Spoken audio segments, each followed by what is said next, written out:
আজকে অর্গাননের 271 থেকে 280টি সূত্রকে নিয়ে আলোচনা করছি।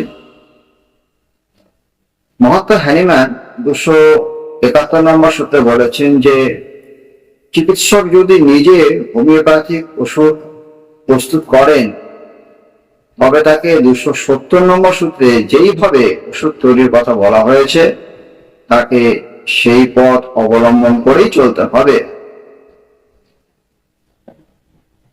তিনি 272 নম্বর সূত্রে বলেছেন ওষুধের একটি মাত্র গ্লোবিউলস শুষ্ক অবস্থায় জিহ্বায় ফেলে দিলে অল্প দিনের সামান্য রোগের পক্ষে সর্বাপেক্ষা ক্ষুদ্র মাত্রা হয়, কারণ ওই ওষুধ কয়েকটি স্নায়ুকে স্পর্শ করে। এইরকম একটি গ্লোবিউলস যদি কিছু দুগ্ধ শর্করার সঙ্গে পিষে বেশি পরিমাণে জলে গুলে প্রত্যেকবার ব্যবহারের পূর্বে ছাঁকি দেওয়া হয় তবে অনেক দিনের উপযোগী অধিক শক্তিসম্পন্ন ওষুধ প্রস্তুত হবে, কারণ প্রত্যেকটি মাত্রা যত ক্ষুদ্রই হোক অনেকগুলি স্নায়ুকে স্পর্শ করে।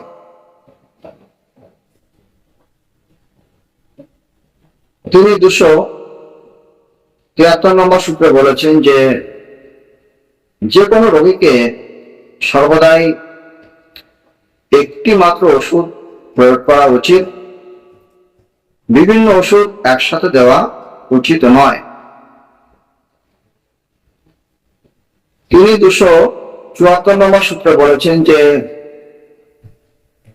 সুস্থ শরীরে পরীক্ষিত ওষুধের মিশ্রণ অপকারী, কারণ মিশ্রিত অবস্থায় তারা পরস্পরের ক্রিয়াকে নষ্ট করে। তিনি 275 নম্বর সূত্রে বলেছেন কেবল সমলক্ষণ মতে ওষুধ নির্বাচন করলে হয় না, ওষুধের মাত্রাকেও ক্ষুদ্র করতে হয়, কারণ মাত্রা বেশি হলে জীবনী শক্তিকে তীব্রভাবে আক্রমণ করে।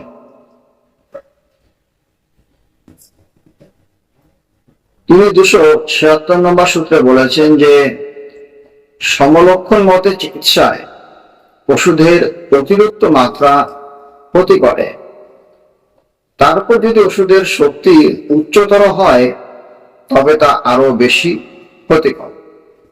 এইরূপ মাত্রা বারবার ব্যবহার করলে রোগীর জীবন সংশয় হয়ে ওঠে।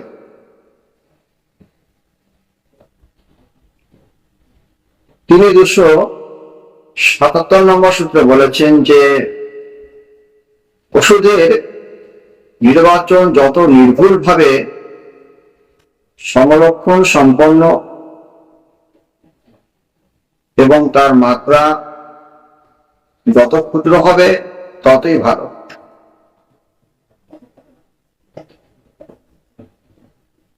তিনি 278 নম্বর সূত্রে বলেছেন যে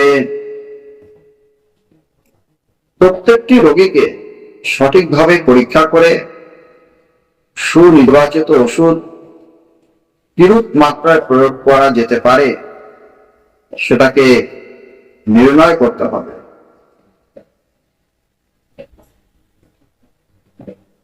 তিনি 279 নম্বর সূত্রে বলেছেন যে রোগীর যে রোগ আছে তার জন্য সঠিক ও উপযুক্ত ওষুধ দিতে হবে।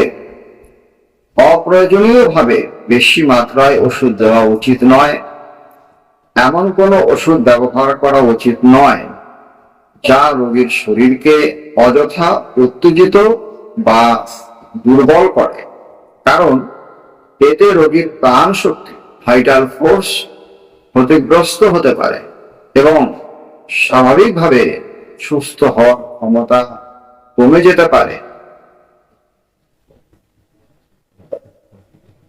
তিনি 280 নম্বর সূত্রে বলেছেন যে একজন রোগীকে একটি হোমিওপ্যাথিক ওষুধ দেওয়া হলো, রোগের পুরানো লক্ষণ ধীরে ধীরে কমছে কিন্তু একই সঙ্গে নতুন কিছু অস্বস্তি বা লক্ষণ দেখা দিল, তাহলে বুঝতে হবে ওষুধের মাত্রা বেশি ছিল। আজকে এই পর্যন্তই। এরপর 281 থেকে 291 সূত্রটি নিয়ে আলোচনা করব। ধন্যবাদ।